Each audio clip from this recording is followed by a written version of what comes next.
How's your afternoon going? Is it afternoon? I think it's almost afternoon. It's 12:01. So we're going to get started.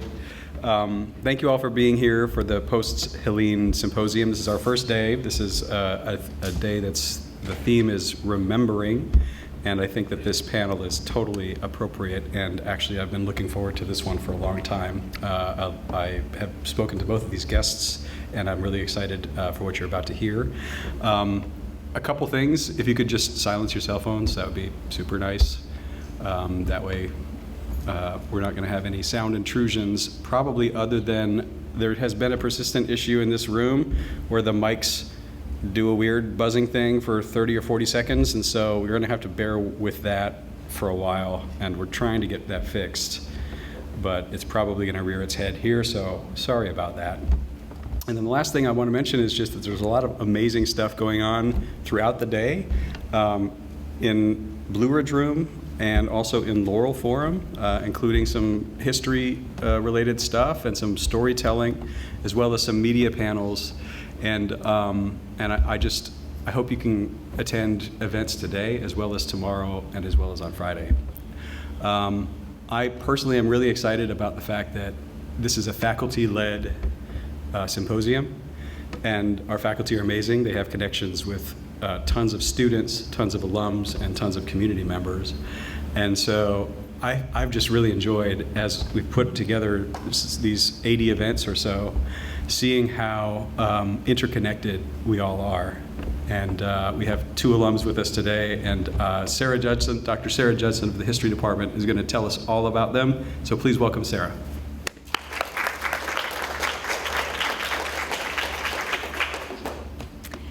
I am so happy to see you all today, and I'm really happy to be able to introduce two of our cherished alumni who will be talking about historic preservation and natural disasters, the Preservation Society of Asheville and Buncombe County, and Buncombe County Special Collections. So I first want to introduce Catherine Amos. She is a public historian based in Asheville, North Carolina, and a UNC Asheville alumna, where she received her Bachelor of Arts in History in 2017.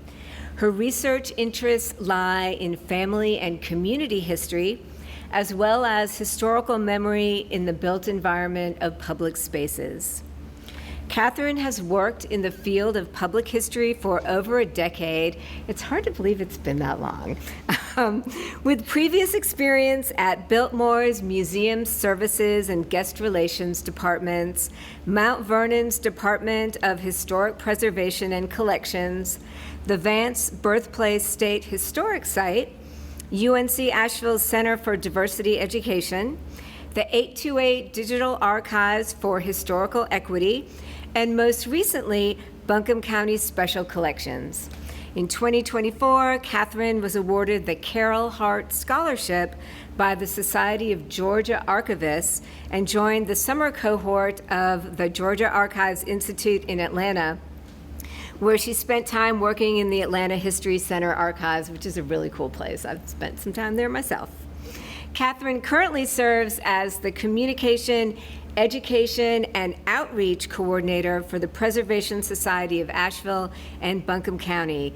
And she is the president of the board of the Friends of Buncombe County Special Collections. So can we just give Catherine a hand here?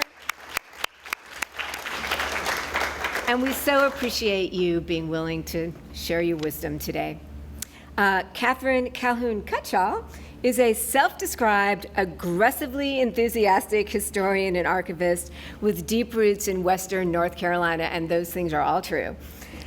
She is a proud alumnus of UNC Asheville, where she earned degrees in history with a BA in 2015 and liberal studies, where she received an MLAS in 2019. Cutshall's research primarily focuses on Western North Carolina before the Civil War.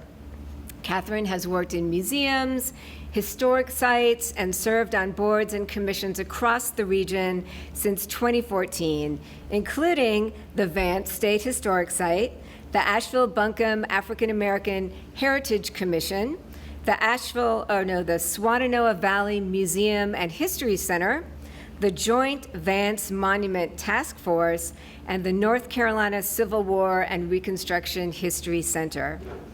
Today, Cutshall oversees the Buncombe County Special Collections Library and serves as a member of the North Carolina State Historical Records Advisory Board. In her spare time, she enjoys exploring our beautiful mountains, fishing pole in hand. So let's give some applause to these wonderful alumni. So I'm going to start here and ask a question to our panel, and then I'm going to migrate over to my seat. But I thought maybe we could start by having you all talk a little bit more about your position and your organization and some context on how your work and priorities have changed since September of 2024.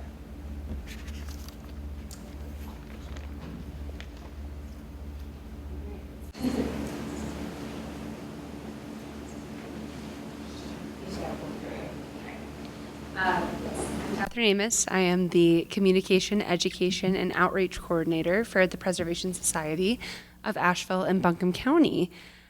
So my work has changed quite a bit in the last year. I began my role in August of 2024, and the hurricane hit in September of 2024. So I haven't had much of a chance to do my job, but we responded rapidly to the storm. I adjusted from communication and education and outreach to mainly communication, just communicating to folks about our recovery and response efforts. And I began running our grant program. So that was a big part of my job that was not in the job description. But yeah, so it's been a different hat every day that I get to wear, but it's been challenging and exciting. So I have been with the Buncombe County Special Collections Library since 2018 and in my role as a supervisor there since 2020. In fact, it was the day before we got sent home for COVID that I learned that I got the manager position. So this isn't my first emergency rodeo, so to speak. But Buncombe County Special Collections has been really focused on community-driven archives for quite some time. So it felt very natural for us to move into the role of working on our Come Hell or High Water project, which you'll hear a little bit more about. My predecessor had really gotten that off the ground and started working with individual branch libraries on really crowdsourcing archives, doing things like history harvests, like scanning days and collecting oral histories.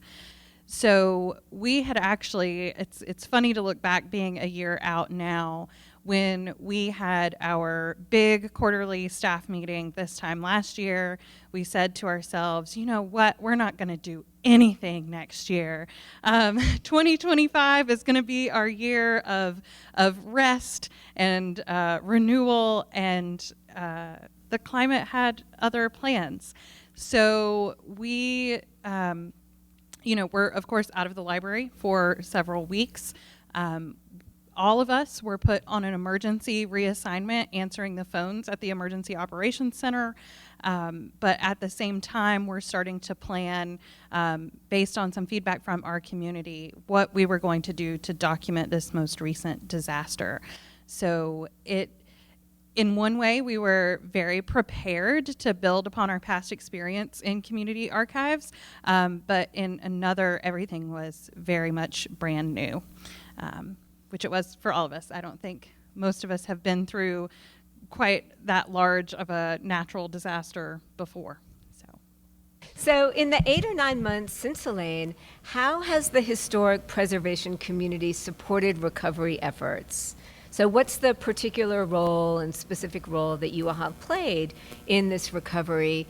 And really, what role, if any, does historic preservation play in the immediate aftermath of a disaster? This is probably something that many of us don't think about every day. Sure. Our response has been, I think, threefold. In the days after the storm, obviously, many of us were unable to access communications, and really struggling to understand the scale and the scope of what was happening. So I had evacuated for at least 1 week on the Sunday after the storm, and then I ended up coming back thereafter. But we had staff members who lived elsewhere who evacuated out as well. And so Amanda Moore, who was our director of preservation at that time, she managed to get out on 26 South, I think, which was the only road that was available to access to get out of town at that time. She managed to get back to Kansas City, and so she very quickly started updating our website with information about how to dry out a historic building, how to just manage these things that we thought were going to be really important. It turned out that information would probably be helpful months later. But in the meantime, we gathered together, our board of directors met without power or water, and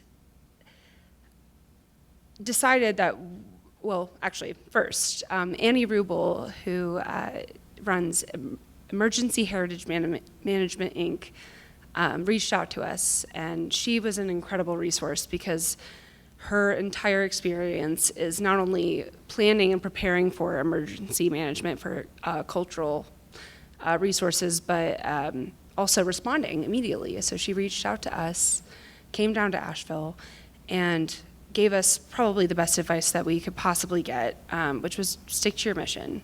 So for us, that meant focusing on buildings that were 50 years or older, and in Buncombe County.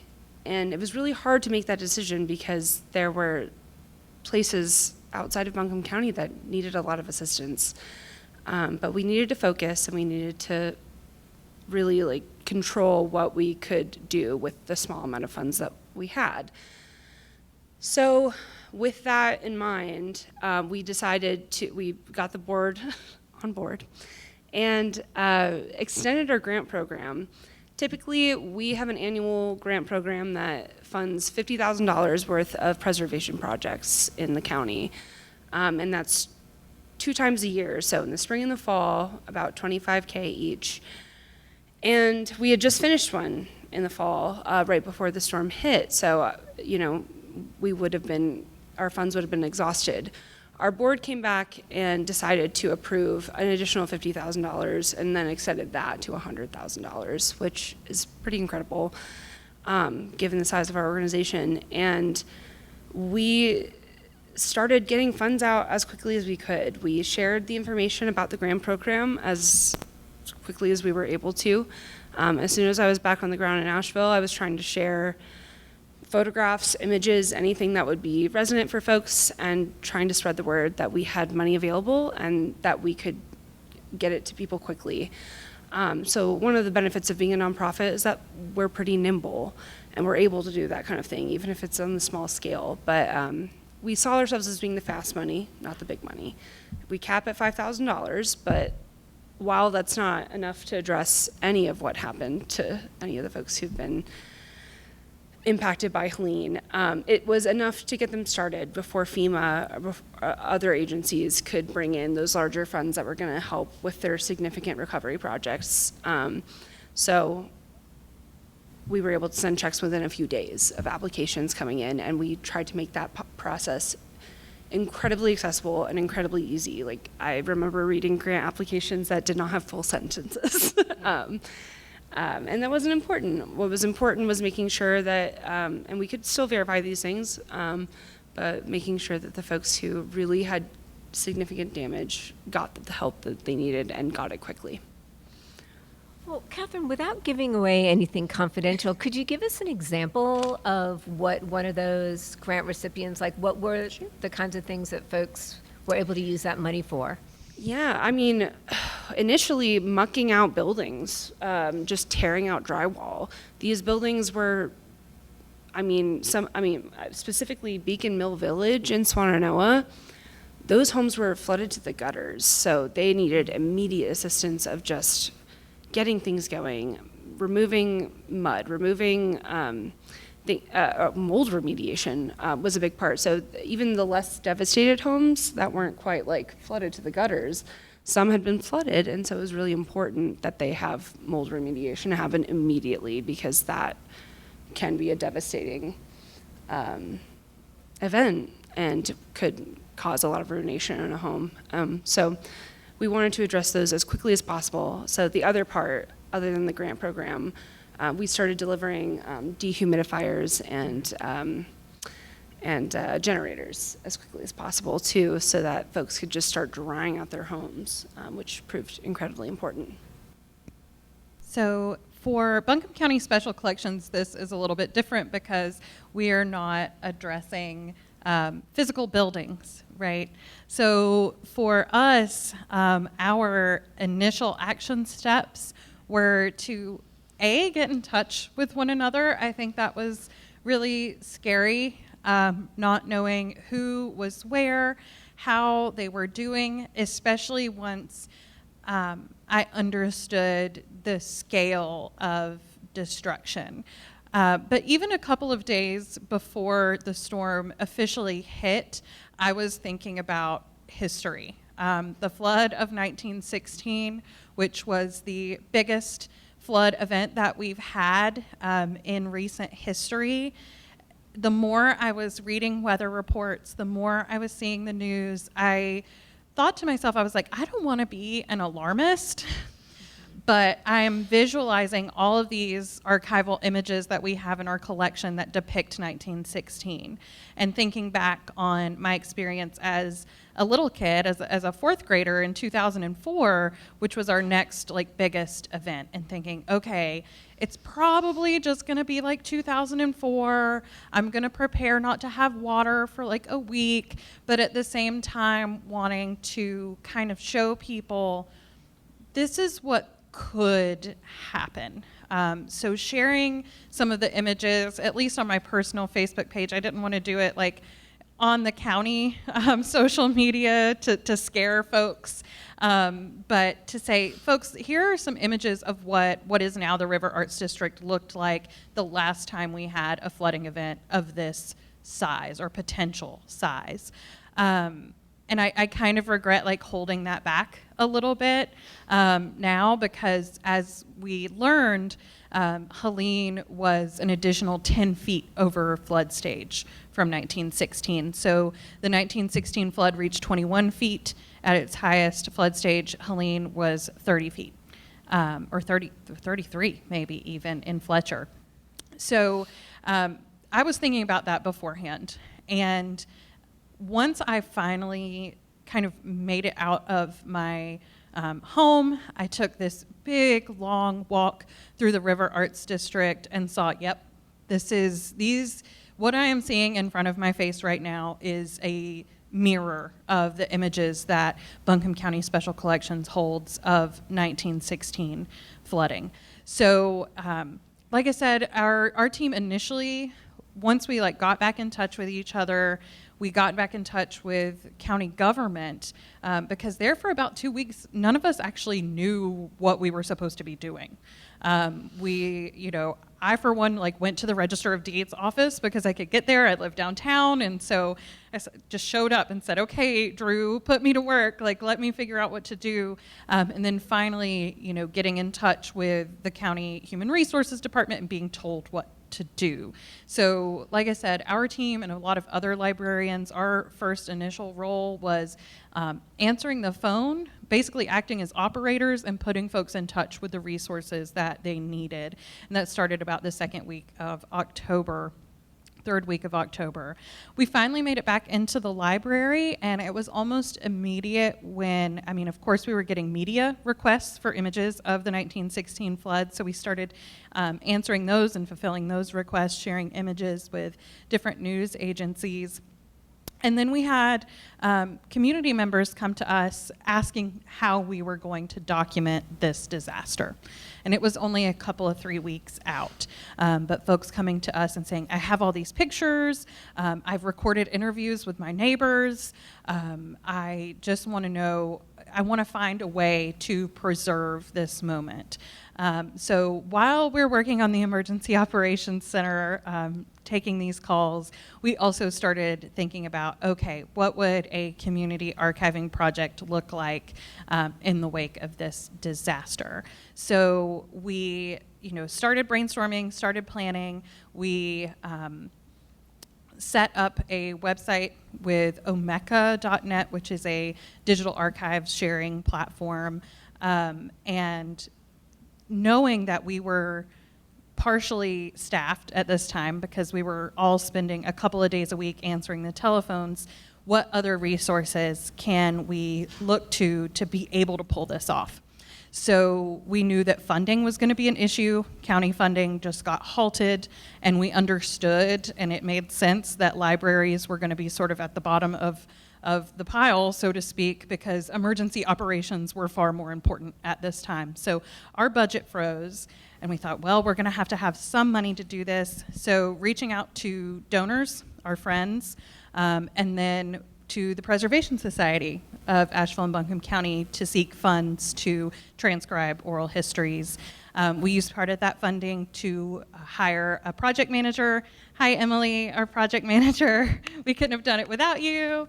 And that was our initial first process, is just starting to get that planning off of the ground with the hope to launch in early 2025.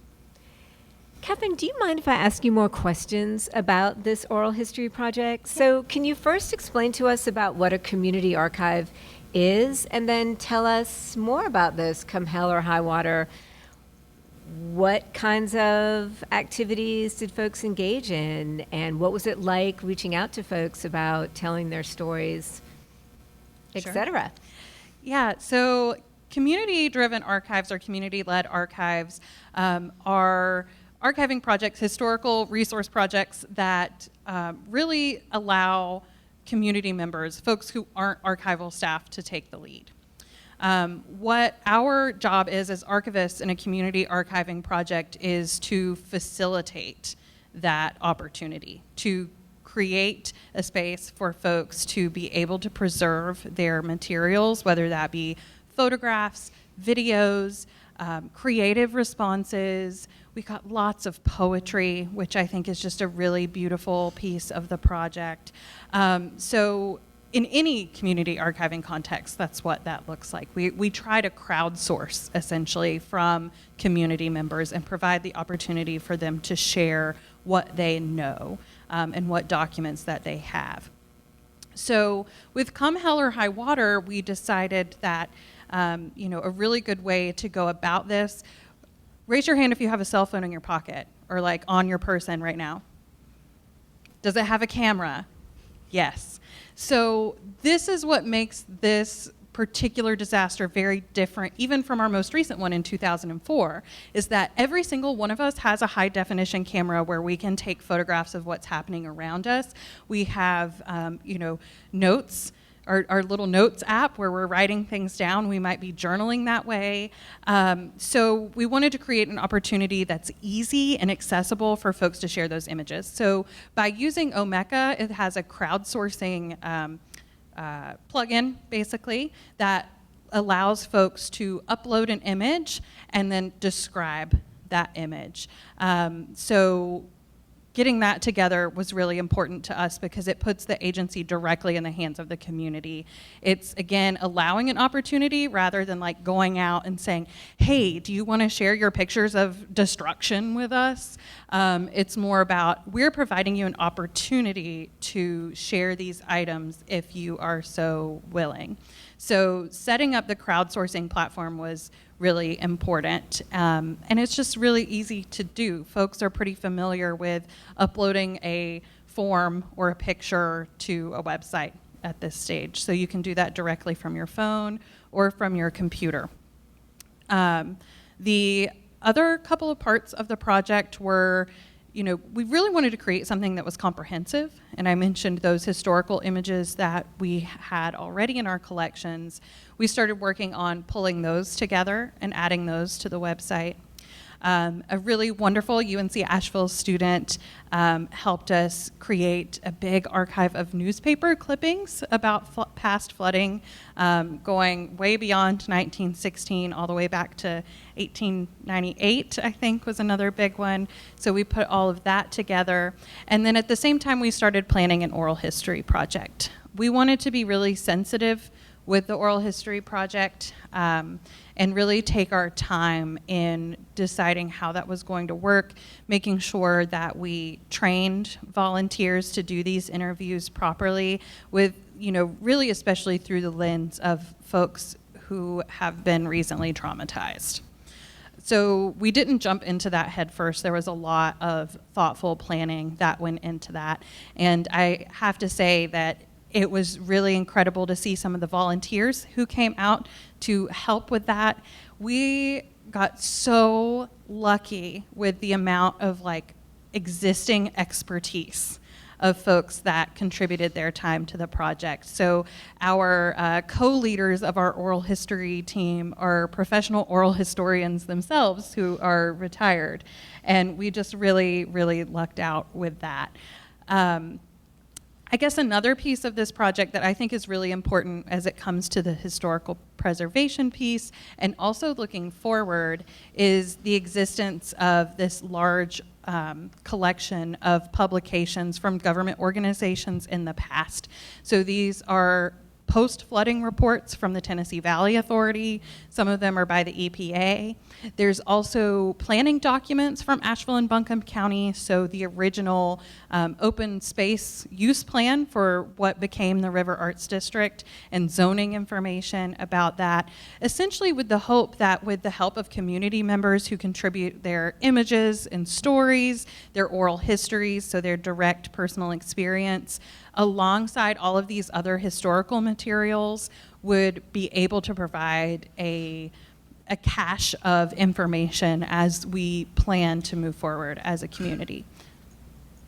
Yeah, that sounds amazing. Is there a way for people who are interested to learn more about this? There absolutely is. So if you're interested in the project, you'd like to contribute, you'd like to share with your friends and family, I have a big stack of cards up here that you can take away. I encourage you to take a couple, 3, if you know of folks who might be interested in contributing to the project. And it's just got a lot of information and a nice little QR code directly to the website. So the URL for the Come Hell or High Water project is HeleneHistory.omeka.net. Omeka is O-M-E-K-A. So HeleneHistory.omeka.net. But please take some cards with you and evangelize the project among your own community. Did you want to say anything about PSABC's support for the project, or? Sure. Yeah, that was the only education. Our grant program is divided into a few categories, which include bricks and mortar, which is primarily what we were dealing with post-Helene, but BCSC was the only education grant that we ended up, that was the only ask, and it was the one that we funded. So because our board unanimously felt that that was something worth supporting. So yeah, that was an easy decision to make sure that this would be documented properly and that they would have the support that they needed. And so we were super happy to have Emily be, Emily Cadmus, the project manager on that. Yeah, easy decisions as far as that goes. Oh, and Emily Cadmus is also a history alum, just Yes. FYI. So you can see that there's a lot of great things you can do with a history degree from UNC Asheville. So I have a question for both of you, and this might be something that folks have thought about or not. But when we're thinking about protecting historic sites in the future from these kinds of disasters, and it's only now been a year, so I'm sure people haven't really thought this through. But what do you all think would be some important steps to take to ensure the protection of historic sites? And by that I mean like historic homes or museums, or even like important places that are in the public sphere, as well as archives that can get drenched with water, right? The paper Yes. goes away. I'll say that I think I mentioned earlier, I live downtown, and the Friday that the storm hit, the moment I thought it was safe to go outside, I was running to Pack Library to make sure that nothing wild happened in the archives. We are downtown, so out of a floodplain, but the city of Asheville's water system was in a really bad place. I wasn't sure if something funny was going to happen with, water just backing up in the pipes and hot water heaters exploding or anything like that. So it was a real relief to get into the archives and go, the power never went out at PAC either, which was really incredible. All of the electricity lines in downtown are basically buried, so they were totally fine. And so we didn't have to deal with temperature or humidity issues at all. And we, were fine from flooding. So that was really great. On this question of protecting historic sites and historic places, buildings, whatever, I think I want to go back to all of those different technical reports that are on the website, and images. Like I said, they're like mirror images from 1916. If you talk to folks who work with the USGS, they'll tell you that a majority of the landslides that we experienced this go around had already happened in 1916. Some of them happened again in 1940. So it's kind of like, breaking a bone. If you broke that bone one time, it's already fragile. So these landslides and being able to document where they are, because that was the number one. I mean, flooding was a horrible thing and that was a terrible issue, but in the mountains, our mountainsides get drenched in rain, and that was one of the biggest problems with Helene. It wasn't even Helene itself. It was, the 2 weeks of on and off rain plus the pre-Helene rain event that happened on Tuesday, Wednesday, Thursday of that week that caused such devastation. And you can look at those historical documents. One of my favorite things on the Come Hell or High Water site is a diary from a young woman. She was 19 years old in 1916, documenting her day-to-day life. And you start, 2 weeks ahead of time. It's raining again today. It's raining again today. And she's having to postpone her plans. She was a well-off young lady, postpone her plans to go horseback riding and to play golf and to have outdoor tea parties and all this other kinds of stuff. And she's becoming very, very frustrated with it. And then all of a sudden, the flooding event happens. And we're so lucky now to have modern weather science. We can be warned about these things, but she wasn't. But having that information and all of those technical reports and scientific data, and even forensic scientific data, to be able to understand, when we have a major flooding event, this is what it looks like. And then being able to make decisions based on that information. We know that Biltmore Village will flood. Biltmore Village floods when it rains for 2 days in a row. It always does. And we can take a look back at historical material. I mean, even going so far back as 1792, when the Buncombe County government said, let's drain this swamp over here where the Tobacco Barn antique shop is. It was a swamp. So we know it's meant to be a wetland, and we as humans have built over top of that over and over again. So we can take a look back at these historic documents and understand we've been saying the same thing over and over again. We've encountered the same type of natural disaster events over and over again. And so we talk about all the time, we should learn from the past to inform our future. And I think this is such a clear, solid, tangible opportunity to be able to do that. All right. I can say a couple of things toward that. First of all, I feel a little bit like that girl writing her diary in that the day after the hurricane hit, we were supposed to hold our annual fundraising gala, which sounds pretty superfluous, but earns us the money that we use in our nonprofit for the next year. And we thought that the rain, we were bailing out the porch of In the Oaks, where it was in Black Mountain, the night before, and just thinking, oh gosh, this is a lot of rain, but it'll be all right, right? Like, oh, the power's gone out, it'll be okay. We'll just have Floral come later. Not the case. But I think the most important takeaway as far as our response was also documenting the damage, so our survey work.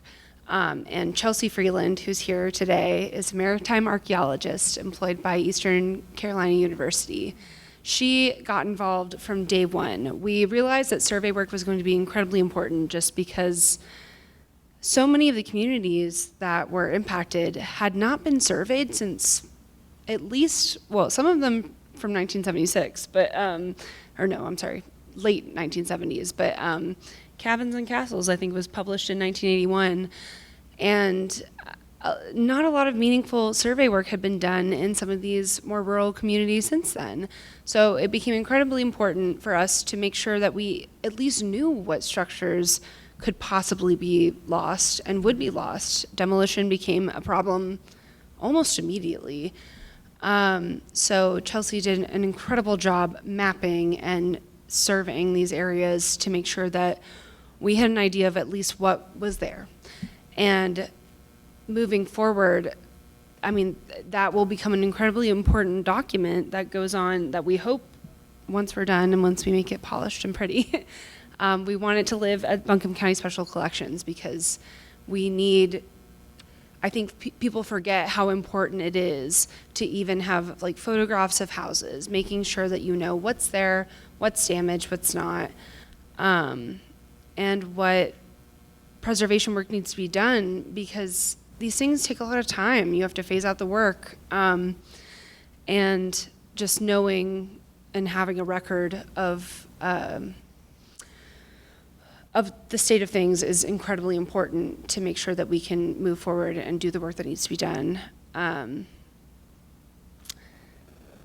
Yeah.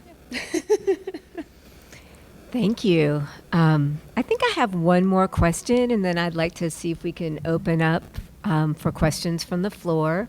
This is related to the questions I just asked, but what do you all think are the major challenges to historic preservation work right now? And what challenges do you anticipate Helene has created for the field for the future? So those are two kind of big questions. So I think challenges as far as being an archivist and documenting the community's experience is the challenge is more for the community itself. I mean, the project has certainly been a heavy lift. We've had, on top of Buncombe County Special Collections staff members and our project coordinator, we've had more than a dozen volunteers who have put in more than 500 hours. Mm-hmm. So I think, one challenge could be seen as, funding your local library and making sure that you have enough staff to be able to pull something off like this, because we don't know when it's going to happen, right? But another challenge is, like I said, on the community itself, because when you are considering donating these types of materials, whether that be images or personal reflections, there is a really significant chance that you are re-traumatizing yourself, that there are going to be a lot of folks who would be very interesting oral history narrators, but they just don't want to talk about it anymore. And I've been saying that, this week. I'm kind of over it, and not in a sense that I don't think that it's important and that it doesn't matter, but it is heavy on everyone. For our staff and for our volunteers, we've got to look at this stuff every single day. We have to listen to the stories of folks who experienced hardship, and then we have to read the transcript of the thing that we just listened to and then put it up on the website. And so there's all these layers of pain that you have to, go through with this. And it's really difficult for community members to share that oftentimes. I have to say that one of the first personal narratives we received on the website was from a member of the Craigtown community who lost 13 of his family members. And to see that he had written all of that down and immediately offered that to the collection was, just completely filled me with a lot of gratitude, because I'm sure that that whole experience was very, very difficult, that writing about it was very difficult, but then to make the decision that he wanted anyone and everyone to be able to view that for posterity was a really big deal to me. So the emotional piece of it is really a big challenge. But I think it opens up the opportunity. We learn by doing. And so we now have all of this kind of baseline knowledge of how to use Omeka and how to do this community outreach and how to coordinate volunteers in such a way that we can take all of that and do another project, and hopefully next time about something really fun. Well, Catherine, I also wanted to say that I see the tension between feeling like we've got to document the stories, but also understanding that when you're doing that kind of interviewing, it is traumatizing and maybe time is useful. So is this maybe a project that will continue so that folks can maybe return to it? Yeah, that's a really great question. So we launched the Come Hell or High Water digital memory bank, the crowdsourcing element, in late January, but we didn't start collecting oral history interviews or really start the oral history process until April. Yeah. Because folks don't initially want to talk. People were busy doing other things like saving their homes and processing all of that grief. So giving it time and space not only allows for probably a much higher quality interview, because folks have had the time to process and think, but also allows folks the space to grieve. We've also, not been pushy about this at all. The first round of oral histories, the interviewers reached out to someone that they knew. And that's really important. And reminding folks that they can say, I don't want to answer this question, that they can take breaks, giving them, sort of warnings ahead of time. I'm about to ask you some questions that might be very difficult. And then also building trust by offering the transcript of the interview back to the narrator and letting them review it before it's made public. And that also provides them yet another opportunity to say, you know what, I don't actually want this to be up on the site. And so you have all these layers that are built in. And then one of the other things that's really important in community-driven archives in general is sort of doing your best to separate yourself from the institution. So we had to have a lot of conversations with the Buncombe County communications team. Especially in the wake of something like this, people are just mad at the capital G government, right? And so we wanted to make sure that we're approaching this in such a way that it's not like, we are the government and we are here to take your memories. And that can make folks really resistant to the idea of contributing to a project like this, because they're thinking, what are you going to do with this? What's the purpose of this? Is my image going to be used to get FEMA funding? So developing a really clear set of terms and conditions that assures the contributors that these images, that they maintain copyright, which is not something we do very often in archives, because it makes the process of asking researchers or researchers asking us to use the images in a publication or something like that more difficult, because we don't share that contact information with the public. We have to take that request and then email the person with the contact information of the requester and say, if you'd like to allow them to do this, you need to get back to them. So the contributor maintains copyright. They allow Buncombe County Special Collections to use the images toward the mission and goals of Buncombe County Special Collections, which is really specific. So again, coming back to those conversations with the Buncombe County administrative team and communications team, we almost immediately had folks saying, oh, we'd like to use this image for our Swannanoa Small Area Plan report. Nope, you actually cannot do that. That's not what these folks agreed to. You can reach out to them if you'd like, or we'll reach out to them for you, and if they allow you that permission, that's fine. But making it consent really clear, and trying to approach this again in a way that is non-extractive, that is offering an opportunity. I would add to that, I'm a communications team of one. So I'm doing my best to get the word out, but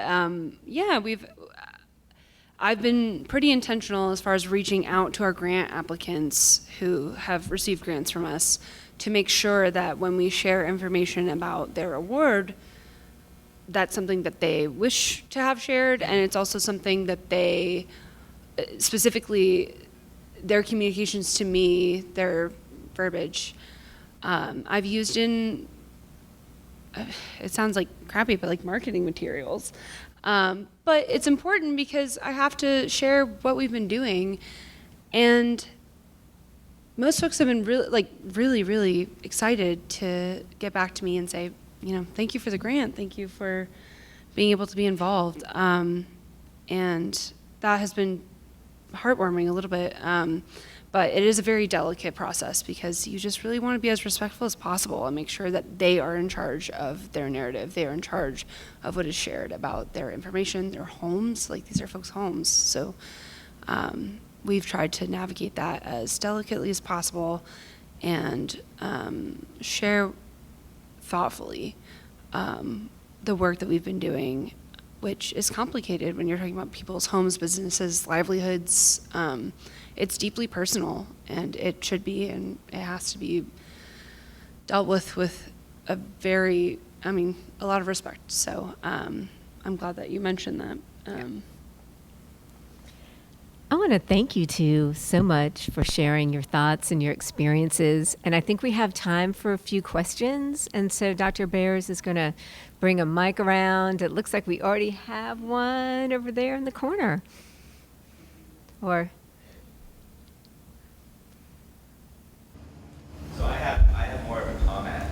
My name's Jared. I'm a meteorologist. Not only do I work for the big G, I work for the big federal government. So no comment on The big G. Oh, it's the biggest G. Oh, I can speak very loud.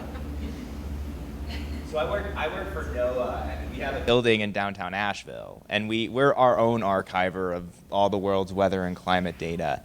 And was anybody at the earlier session today about weather? Any meteorologists in here? It was a really good session, and we talked about communication.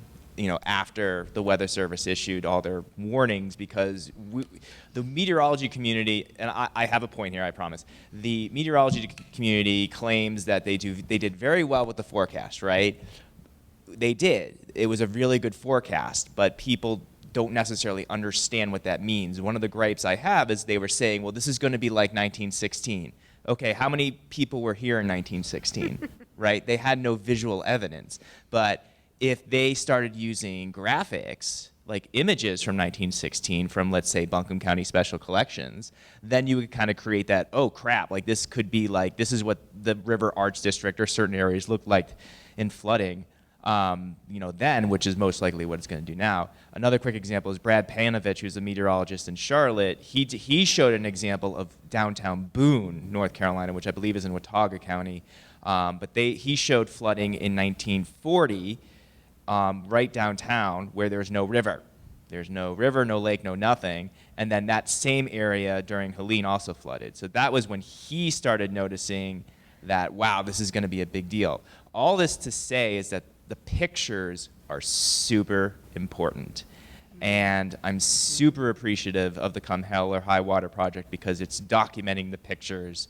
We at NCEI and NOAA, we provided some stuff to the collection, and we used some graphics from the project with their permission to put it in sort of our story map.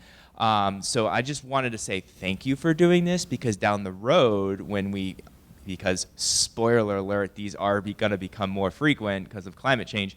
But if we can use this event, this terrible event, but this event as a metric to show images like, here's what the River Arts District looked like, here's what Boone looked like, here's what Marshall looked like, that might make that extra step of saying the science is good, but that social science of getting people to actually do something is going to be super important. So thank you for the work you're doing. Well, and thank you, Jared, for pulling all of the data and allowing it to be on the site, or like giving us the opportunity to put it on the site, and also serving as an oral history narrator. So yeah, check it out. I listened to it just the other day. It's a really wonderful interview. I liked it a lot. But I think, yeah, that's a really wonderful use case of understanding. I actually had an interview with Dr. John Gossett at AB Tech yesterday or 2 days ago. I'm losing track of time. But I think he said something that a lot of folks probably believed. I mean, I haven't done a survey, but we often get weather reports in the winter that's like, this is going to be the big one. We're going to have 10 to 12 inches of snow. You're going to be stuck at home for 2 days, and then we get a dusting. And he said that that's what he was anticipating. He was like, oh, they've made this huge deal out of it, but they do that all the time, and then we don't get anything. So he had sort of blown it off. And I think that probably was true of a lot of different people. So thanks for that comment. And I'll say thank you too to the folks at NOAA. In April, Asheville hosted NPPN, which is the National Preservation Partners Network. And one of the opening speakers was, I wish I had the name written down. What was it? Carl Schenk. Is it Carl Schenk? Shrek. I was like, Carl wait a Schenk minute. is the parks guy. He's the forestry guy. That's a different thing. Carl Schreck. Yes, Carl Schreck did a fantastic job of describing the events in a way that made sense to historians and preservationists who otherwise do not understand weather. But as someone who lived through it, experienced it, it was really incredible for him to break down like what a 1,000-year flood actually means. Because I don't know that I really could have told you. Like I don't know that I can tell you right now. But he did a fabulous job of explaining it in a way that was logical, and really gave me a deep appreciation of what NOAA's doing over in the building downtown, or was. So. There's some questions over there. Oh. My name is Elaine. I live in the Grovemont section of Swannanoa. 2 people at the top of my street died. The wind and the mud took their house off their foundation, which went down into the house below them, which then went into the house below them. I live further down the street. My person, my property is okay, was okay. I want to say thank you. I want to say thank you. The acknowledgement of layers of telling a story is key. And I've been a part of many meetings in Swannanoa, the small area plan that you recognize. And I've had opportunities to tell my story, and I have a story to tell just like everybody else. I've been not ready and wanted to be here today to find out more, which I have, And I've also to get to know you folks and your passion for what you do, and being so careful about the layers, about, you know, people's lives and their hearts, their emotions, and just survival. I went to a meeting in Swannanoa this past week with Mountain True. There was a woman there, a young woman there, who spoke very little English. She was still looking for help. That's why she came to the meeting. There was a translator there, and we immediately helped her find someone to help her. My question is about that, about the translation of the projects, about what you folks do. Is that available? That is a really wonderful question. So with Come Hell or High Water, we don't have a whole lot from our Spanish-speaking or Eastern European languages speaking community. I think that a big piece of that is due to our political climate. The idea that, you know, folks who are already facing this tremendous hardship don't necessarily want to out themselves. So there's, you know, that comes back to this piece of us being the capital G government. And I find that to be completely understandable. On the other side of that, we have been in touch and have received some items and some audio clips from a podcast series from JM Pro Media, which is, you know, primarily focused on our Spanish-speaking community. A lot of them are in English, but I think, Carissa, a handful are in Spanish. Okay. Yeah. So we've been able to like kind of make that connection with our Spanish-speaking community, but I think we, from the outset, really wanted to do that.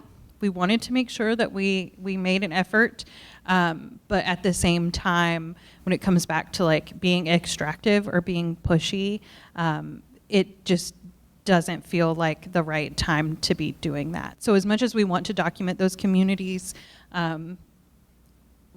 again, we don't want to like the ideas of these layers, right? Folks are already traumatized because their family members and community members are being disappeared.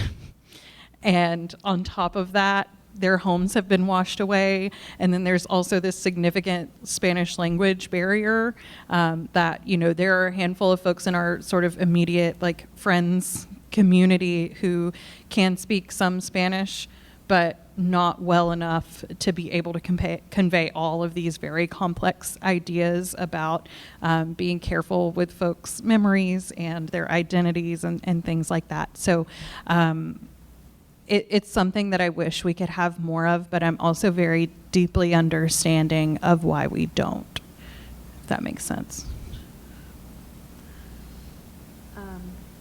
And as a small nonprofit, yeah, PSABC, I can offer you a much better response.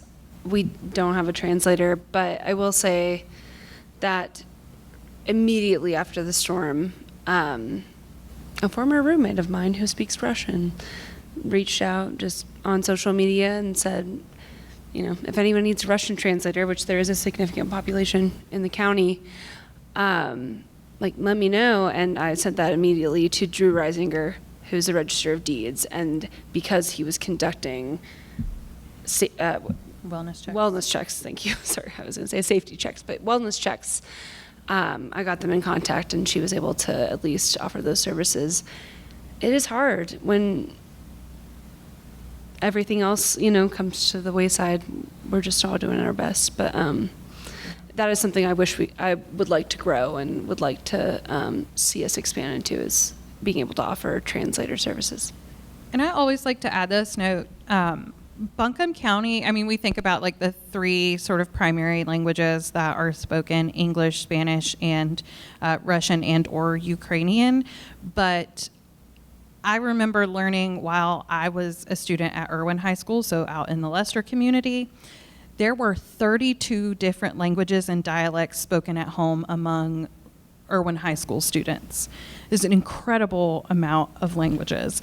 There are even folks who speak Spanish, but their first language is an indigenous language, and so they're like third language learners when it comes to this stuff, like needing double translation, and there's not a lot of resources for that. That's growing. There are some indigenous language radio shows in town now, for instance, but it's even more, it goes even further beyond that. So I think that's something to keep in mind. Like Leicester in particular has a very large, or I guess maybe not insignificant Polynesian community as well. I think there are some questions over here. This question is for PSABC Catherine, of the two Catherines. Just in terms of historic preservation, protecting buildings in disasters, I heard tell of a story of a business in the River Arts District that had a grant previous to the storm. I'm talking about Rad Brewing. Could you talk about that the previous preservation grant kind of helped them in a way that they would not otherwise have come out of the storm as okay? Sure. Rad Brewing, River Arts District Brewing on, 13 Mystery Street? Yeah, they flooded actually before the events of Helene, totally unrelated. And they're in a Samuel Isaac Bean building, and I believe he's an important architect. Stoneworker, yes. Stoneworker. Okay, I was like, it's not quite my specialty. But yeah, so they were able to rehabilitate the building. Being so new, I can't remember if they just won a Griffin Award or were awarded a grant. You don't know either. Okay. But regardless, if I'm not mistaken, they were probably awarded a preservation bricks and mortar grant, and that helped them to be able to rehabilitate the building to make sure that they wouldn't then have issues with flooding because they're right near a creek that runs behind the building. Mitigating water, hugely important for historic structures, it turns out. Not only in historical events, but on a day-to-day basis. A lot of what PSABC does, I'm not going to say the exact phrase that my executive director usually uses, but we like to fund unspicy types of projects, meaning like not the things you would think are important, but like you have to have gutters on your house, you have to draw water away from the structure. Things that aren't what you think of when you think of historic preservation in places like Montford, in places like, that have these beautiful historic homes. We're not so, with $5,000, you can't achieve a really beautiful restoration. What you can achieve is French gutters. What you can achieve are useful strategies to phase out work and make sure that you're addressing the needs as they arrive and doing it in a way that makes sense for your budget. So yeah, with RAD, I think the case was that they had water damage and we were able to help them address that. And I believe that helped them survive Helene a little bit better. I don't think they had any, I'm not totally sure because I wasn't managing that case, but I was shocked. I really thought that I was going to make it down to the bottom of Klingman and see, because of that past flooding event, and see Rad Brewing just gone. Yeah.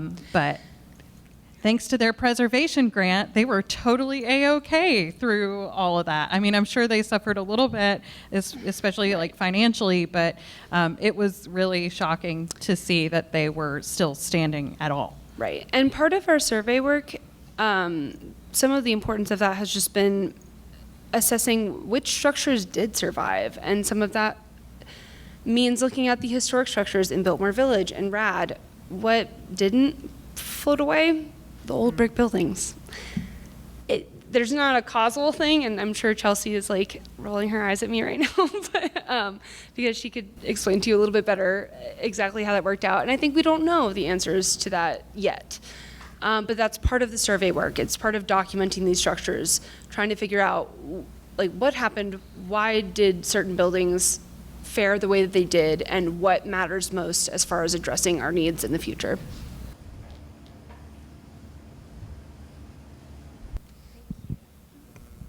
I'm Luli Peacock, and we live in Montford. And so I have a two-part question. First of all, I loved your presentations. It was very moving. So we have a lot of footage from post-Helene in Montford in the historic district. We have a historic house that was almost hit by a humongous oak tree, and it just took out his old car, which was actually a good thing. But the other part is I have a lot of footage, video footage, that I think would be useful, but to whom should I send it? Okay. Please take a card and share some with your neighbors. Yeah. The only restriction we have on video for Come Hell or High Water is that it does need to be compressed to under 128 megabytes. But I think, Carissa, tell me if I'm wrong, if it's on your cell phone, chances are that it's fine, as long as it's not like 20 minutes long. Yeah. Okay. We're happy to help.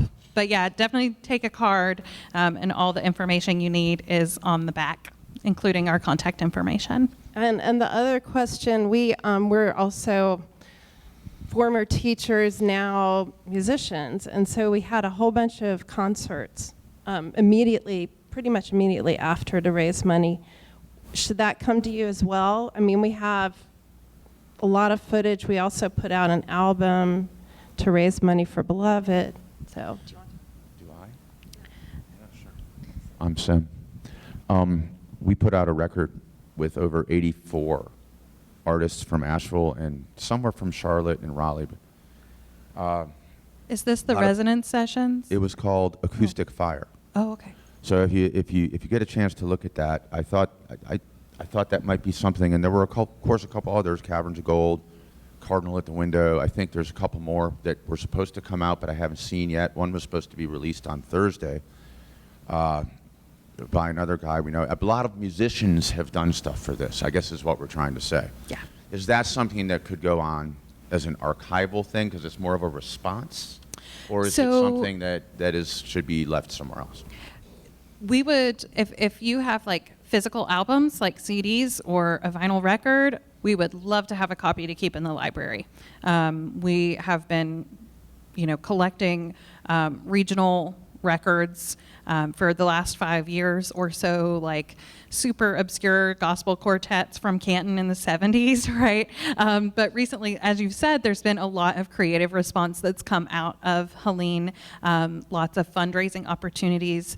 So if you, again, if you just want to send us an email, we'd love to talk to you about it. But yeah, physical copies of albums would be tremendous. We'd love that.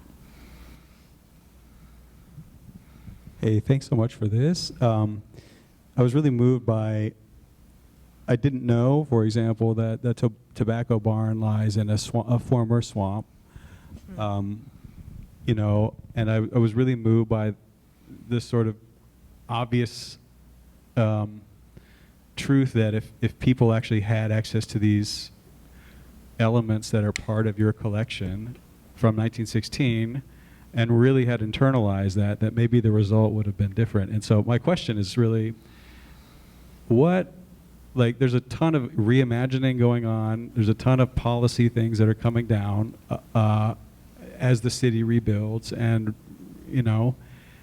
to what extent is history part of this discussion, and to what extent are your organizations formally involved in the discussions that are happening? For Buncombe County Special Collections, formally, not at all. I think that our, at least my personal plan for the next couple years as we continue to talk about recovery is just to holler about the project and say, hey, looky here, here's this, cache of resources that spans from photographs to post-flood reports from 1942 that suggest we build levees at Biltmore Village, and then another one from 1977 that says, hey, maybe we should build a levee at Biltmore Village. Well, so to go to the planning department meetings or to use my influence as a supervisor in Buncombe County government to say, hey, here's all this stuff, planning department. Here's what your department said they wanted to do in 1987. So let's look at it and see, what we used and what we didn't and how that all played out. So officially, I don't have any role other than to, be an archivist. I'm the keeper of the stuff. I'm here to provide resources to researchers. And in this case, those researchers are urban planners. Yeah, so can I just follow up with that? Sorry, Catherine. Oh, I was going to say, and the urban planners tend to really like to loop PSABC in. I'm not the director of my organization, so sorry, Jesse, but I'll do my best to speak to this. Yeah, we're involved in conversations all the time. We constantly are in discussion with HRC, which is our City County Historic Resources Commission. And oh, is Alex here? Oh, no. Oh, Jenny. no, but Jenny. All right. So, yeah, we're in meetings, we're in discussions, and it's tough because things aren't, it's taking a lot of time to move things forward. It's taking a lot of time. I don't know that I can say too much more than that. No, that's great. It I'm just not an strikes me, agent of you're anything, saying like, but, yeah. it seems like the archives need an advocate, like a strong advocate, to help influence policy, because it just strikes me that there's a wealth of information that you all are sitting on. Yes. And like how to communicate that strikes me as a big issue for us right now. So anyway, thank you so much for all of Oh, all for of sure. I'll put in a plug for the Friends of Buncombe County Special Collections, who I call lovingly our red tape warriors. We, as Buncombe County employees, cannot, go to county commissioners' meetings and advocate for ourselves in that way, in that kind of political context. But guess who can? Our friends of Special Collections, supporters of Special Collections, can show up and say, you know what? The library has been so incredibly important and will continue to be. So if you feel so inclined to either go to a meeting or write your county commissioners, you can send a letter to County Commissioners, 200 College Street, Asheville, North Carolina, 28801.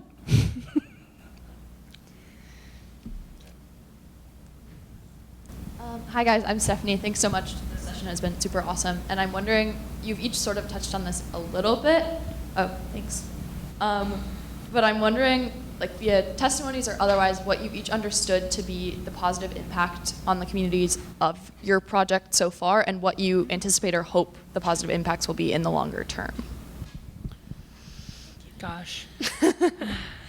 I'll say, all week I've been working on a video to commemorate our year anniversary. And so one of the things I did was send out a survey to our grant awardees, just describing their experience and sharing what the challenges and what the victories were. And of course, they had many examples of both to share. But the victories were really sweet. And I'll say, I've never spent so much time crying at my desk as I have this last year. And I'm sure I will continue to, but the victories are pretty awesome. I will say, one gentleman who reached out to us from Beacon Village had a few contractors come and tell him that his home should be demolished. It was a 1920s Beacon Village home. They're sort of bungalows. They're really sweet places. And once we had our director of preservation come out and look at the building, she said, you don't have to demolish it. And in fact, just giving you a general idea, the cost of demolishing would actually be similar to, if not cheaper, than just restoring it, as challenging as that may be. And so he didn't demolish his home, which is a big win. I don't know, like, I mean, for him, for the whole process, like, there were other places we couldn't get to that quickly that ended up demolishing because they felt like they had no choice. And contractors will do that, you know, because they can. But that felt like a huge victory. I mean, a lot of these folks just like getting the building mucked out, getting things dry are victories. I mean, but yeah, a year out, folks like are finally moving back into their homes, and that feels really lovely. And it's really sweet. We get emails like getting invited to celebrations of homes being like reopened and reoccupied, and I haven't gotten to go to one yet, but I really want to. I think for us, a big win, victory, whatever we want to call it, has been, you know, I mentioned the Friends of Special Collections. Post-COVID, that once very, very active group sort of dwindled down and kind of fell apart for multiple reasons. But you see that in lots of teeny tiny nonprofits all over the place, especially folks, or organizations that are really propped up by folks who are older and retired. Folks became a lot more cautious about spending time, and then, we're kind of worn out. A lot of the folks who had been like long-term friends had done it for like 10 years. And so our friends group, with staff turnover and COVID and other things, had sort of gotten really hairy there for a time. And in fact, for a short period of time, Catherine was our only active friend. But with this, we've been able to take our friends group of 2 core members, Catherine and our treasurer, Dee Dee, and build out a whole brand new, very active group of volunteers and a proper board of folks who are actually meeting this afternoon for like our very first official board meeting in several years. So I think that getting that group back up off the ground is really, really great, because that allows us the opportunity to do similar projects moving forward, to fundraise for these types of things, because again, library budgets are not very large. I get about $2,000 every year to play with when it comes to programs. So this project, it wouldn't have even covered part of it. So the other piece would be just like general community awareness of us as an organization, like as a department of the library. We're seeing like more traffic and more folks saying like, oh, this is my first time visiting this place, but now I really want to come back. And I really, want to learn more about the special collections. So that's been our big win, is just the big silver lining of all of this is just bringing more community together. And I think that's something that we all saw.